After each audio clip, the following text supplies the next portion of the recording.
What you can see is left, I guess, is really the main part of the building. We did have electricity because next to it there was a shed with a massive, well, seemed like a massive generator, diesel sort of generator thing, and we had to go and crank the handle and start it up in the evening, so we'd have electricity for light and so forth. I think the cooking was still all done on across over the fire, or I think my grandmother did have a gas stove with a gas bottle supply, but the electricity was virtually all for lighting, I think. Obviously everybody called in there to buy. She wasn't just a post office, obviously it was small stores as well. He was selling sort of normal everyday foodstuffs. I don't think it was anything particularly fresh, but packets of things and tins and things. And over the road there was a petrol pump, and used to go and used to literally have to wind the petrol pump up to pump petrol into somebody's car. And it was all fascinating.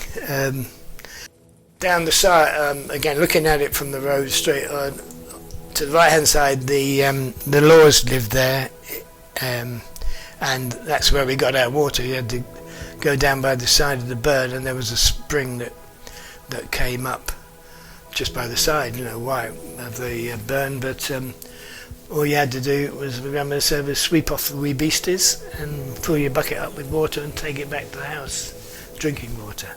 I think it was a deep pan they used to use, maybe filling into a bucket then. I think that seemed to be the way. The times when my grandmother was cooking, my sister or I would be behind the counter serving, and most of the time that worked okay until this guy came in and he said, Here's a box of spunks, and I thought, what the hell are you talking about? And so there was some confusion. Eventually my grandmother came around and said, what's he want? I said, he wants a box of spunk. Oh, that's a box of matches. Oh, okay. What else could it be?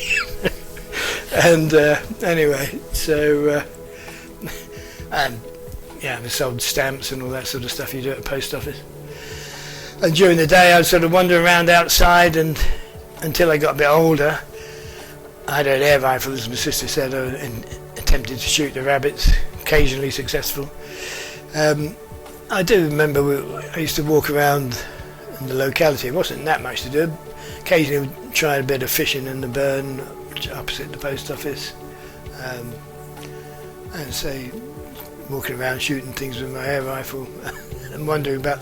But we used to work in the shop whenever it was required, basically, but it's usually meal times, so lunch and dinner.